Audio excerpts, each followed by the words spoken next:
A strong mindset is out there to serve your employees probably foremost and your customers secondarily. And I say that because your employees run the company.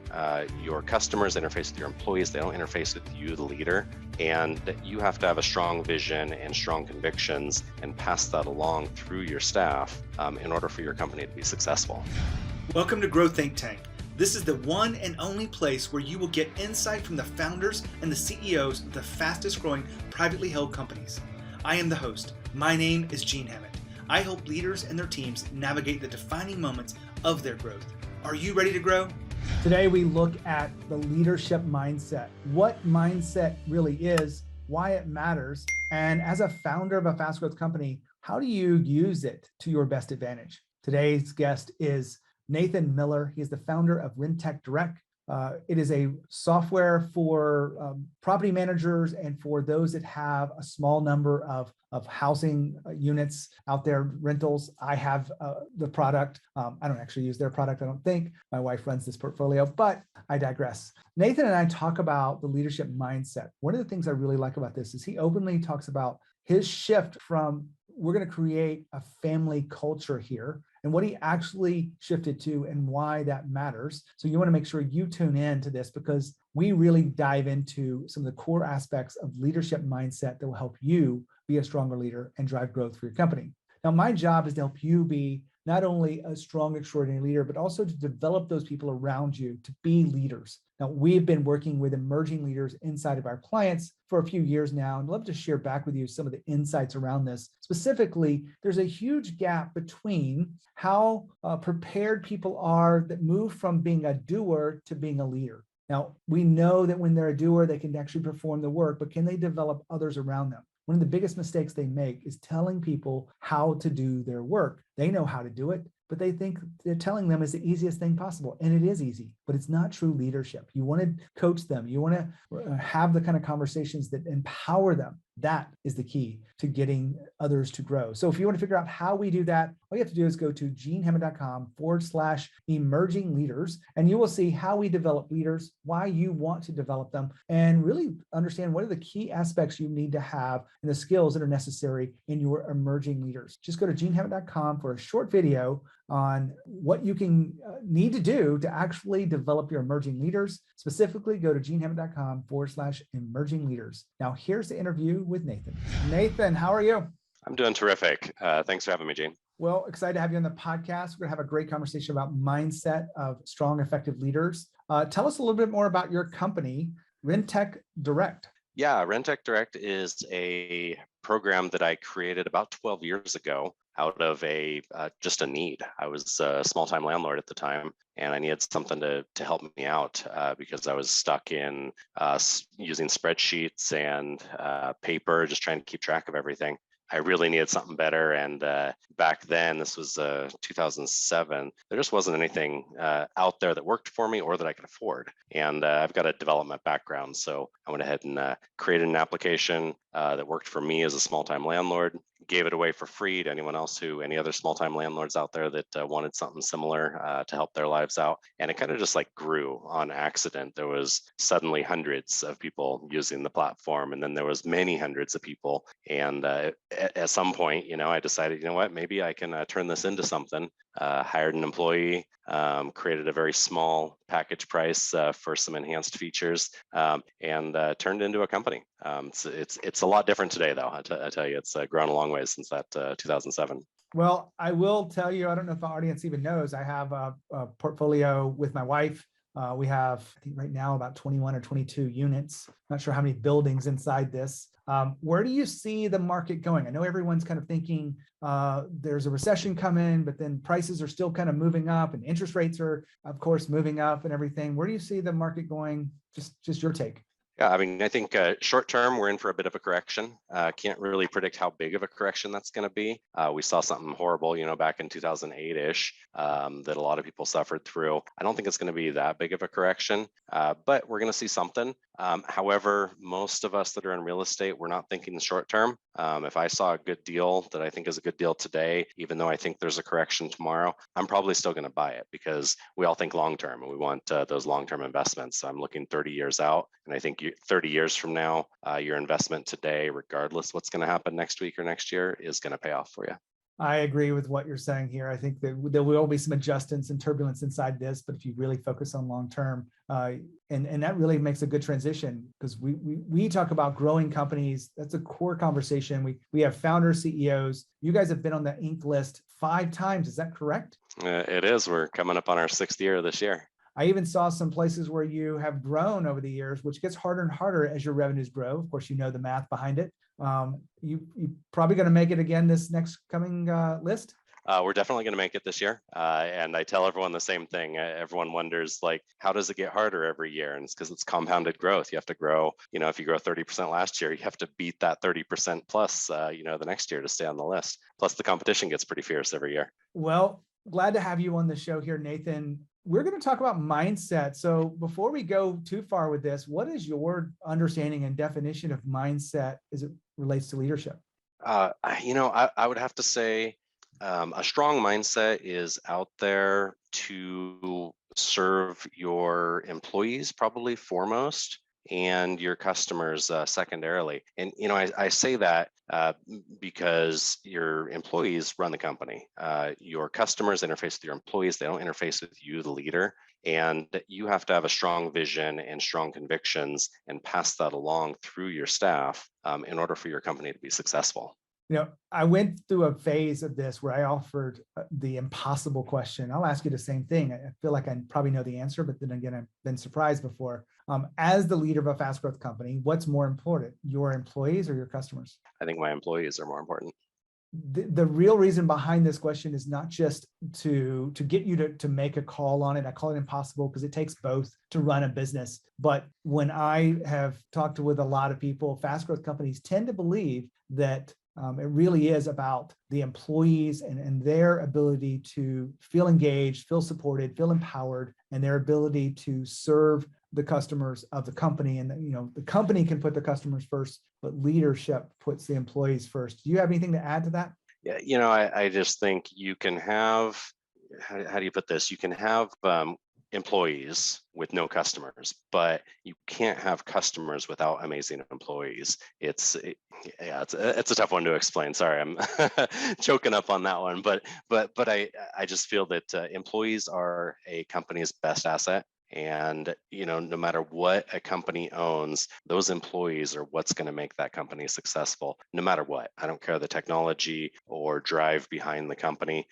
Without good, positive employees making a good impression, a company is not going to be as successful as they want to be. Now, Nathan just talked about employees are our best asset. We've been talking about this previously, about this impossible question. And I'm going to give you the question again, and I'm going to give you the data behind it. But as a leader of a fast growth company, what's more important, your customers or your employees? Well, Inc. level founders have shared with me their data. And really what it comes down to is 93% plus say that it's employees. I slow rolled that out a little bit there because I want you to really think about this. Why is it employees? Why are they your best asset? Well, simply put, your employees are the ones servicing your accounts. They're the ones on the front lines. They're the ones making decisions. They're the ones listening, hopefully, to what's going on in the company and being able to create systems, refine systems, improve systems, overcome challenges. Your employees really are the key to you growing the company and scaling it. If it was just you, it would be much easier. Communication is pretty quick when it's just one person. But in fact, if you want to create a kind of growth that an Inc. 5000 level company has, it's never just you. It's always a team. So keep that in mind. Your employees are your best asset. Now back to Nathan. Agreed. Let's switch back to this leadership mindset. I have not always had the view of mindset that I do today. In fact, I was very logical, engineering background, strategy, consulting, and IT work, and everything was about, A, B, C, and the priorities of everything. But I didn't realize until everything changed in my life about the importance of mindset. When did you realize that mindset was a critical element to powerful leadership? When I started Rentec about 12 years ago, I I think I started that mindset because I had been with 3 or 4 companies prior to that, and I had had C-level roles in some of those companies, and I had seen how those companies were run. And through that process, I picked and chose what I liked and didn't like. And I had a very, very set mindset when I started Rentec is I'm going to take the things I like that I've learned, discard the things I don't, and create, in my mind, at the time, I'm going to create the perfect company. So I think that was the beginning of my mindset change. And I was fortunate to be able to do it while starting a brand new company. So I got to, build it from the ground up. Here's one of the hardest questions I'll ask you today, Nathan. Is there a time when your mindset changed that you can really think back and say, that was a profound moment for me and the company? It's probably around employees again, because the biggest mindset change I had, and this goes back to what I was just saying, where I started, I wanted, one of my goals was I want to treat every single employee like they're a member of my family. I'm going to care for them and treat them, and I'm going to be with them forever. And when I started Rentec Direct, that was a strong belief and goal of mine. And when you have your first 1 or 2 employees, it's pretty easy. But eventually, once you start growing your team, you're going to accidentally hire someone that shouldn't be there. And despite, everything I wanted to do to meet my goal of treating everybody like family, my first toxic employee hit me like a bag of rocks, just like, what am I going to do here? I promised myself I'd treat them like family. I would keep them forever, but I also see that the toxicity of this particular employee is hurting the entire team. And so I'm letting everyone else down if I don't adjust my goals. So I really had to make an adjustment right there, change the way I look, and still treat everyone like family, but I had to break with that goal of staying with them all forever. I've had this conversation with a lot of people who have that same mantra of family. And I've said this too. And I think I read an article one time from Inc. magazine where, this isn't the strongest way to approach your family. I think the analogy they use is that it should be more like a professional sports team, where you've got the best players in the best positions. You really are treating people well and taking care of people. But if someone doesn't perform, or someone is not rising to the occasion for whatever reason, then you've got to make some hard decisions. And it's not necessarily personal, but it's really about the overall success of the company and health of the company. Is that a kind of an analogy that you can relate to, or do you see it differently? No, I think that's perfect. It's what I ended up having to think about in that particular instance is what's good for everybody else. I love all these people I work with, and we are one big happy family. And when one person is breaking that, they're causing a problem among 1 or more others, in that family. It's upon me as a strong leader to remove them from the equation if they can't be fixed. Try to fix, try to coach, try to make things better. If that doesn't work, it is upon me to make the hard decision to remove them. I hoped I never had to do it, but doing this 12 years now, I've had to do it a couple times now. It's tough. Now, Nathan just said something I want to put a spotlight on. He asked the question, what's good for everyone else? In context, this was about, a toxic employee. And when you think about this, many times we don't think about what it is that the other employees are experiencing. We think about that employee that is toxic or for some reasons not working out. We think about us, and all of those things are really the focus. But rarely do we pause and really think about those around us, the other team players. Now, I've asked clients this before when they've had a toxic employee, and is this person impacting others? And they will say, yes, they make people frustrated. They make people cry. I've even had them say that people have quit because of this toxic employee, but they're still willing to entertain keeping that employee. If you really are paying attention to what's going on around them, you are willing to ask the question and put the many above the few, and certainly put the many above you. Back to Nathan. Well, it happens, right? People slip through the cracks, or maybe we even get to a point where employees haven't grown as fast as we need them to grow in their positions, and whatever we've done, it just doesn't work out. I have this conversation quite a bit with my clients, and I want to kind of just go back and forth with you on it, Nathan. There's a mantra out there about, hire slowly and fire fast.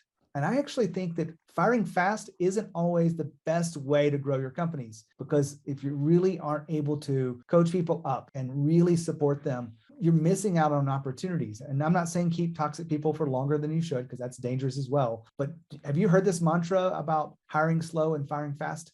it so many times. It was preached to me in previous companies I've been with, and I've kept it in mind. And I still believe the concept of it is pretty good, especially hire slowly. And I believe that because when I hire people, I want them to be amazing. I want to take my time and I want to, interview as many people as it takes till I find that person who believes things the same way I believe them and feels the same thing about whatever I happen to be hiring. If it's customer service, they need to believe in outstanding customer service. And if it's sales, they need to absolutely believe in the product they're selling. So I'll take the time. I'll show them the product. I'll make sure that they absolutely believe it and they're not faking it before we get in there and we're committed. They're committed to us and we're committed to them. On fire quickly, I think fire at a reasonable pace because for a large company, if I'm Tesla or IBM or Microsoft or something, you got to just like move along. You got to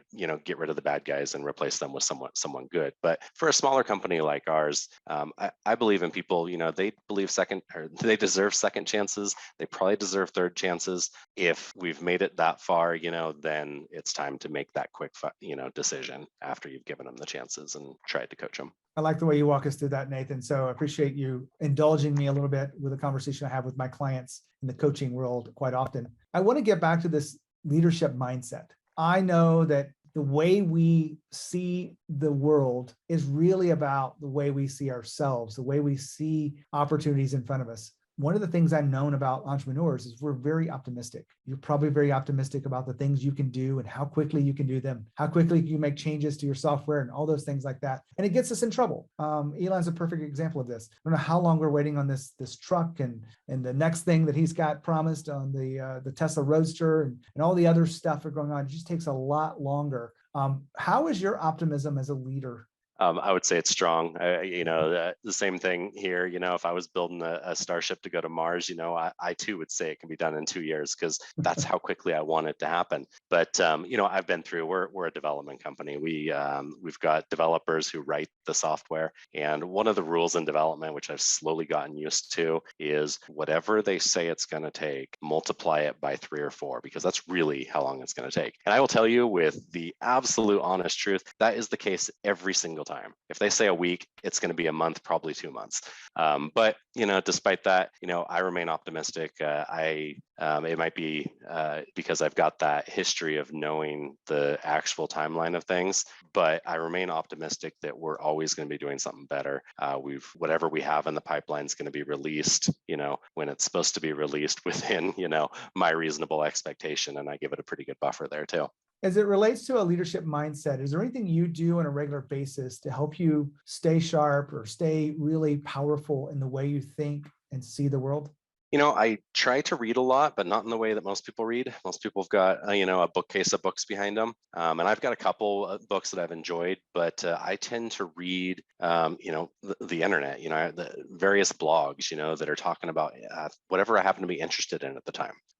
Right now, I'm driving my company through an effort for search engine optimization for our company. We've slid a bit over the years. I know where we need to go. I'm optimistic we're going to get there. But before I feel like I can drive our company to do it, I need to know it pretty well myself. So I've read umpteen gazillion articles on SEO recently. So if this was an SEO podcast, man, I would nail it. Well, I've got many clients that do SEO podcast.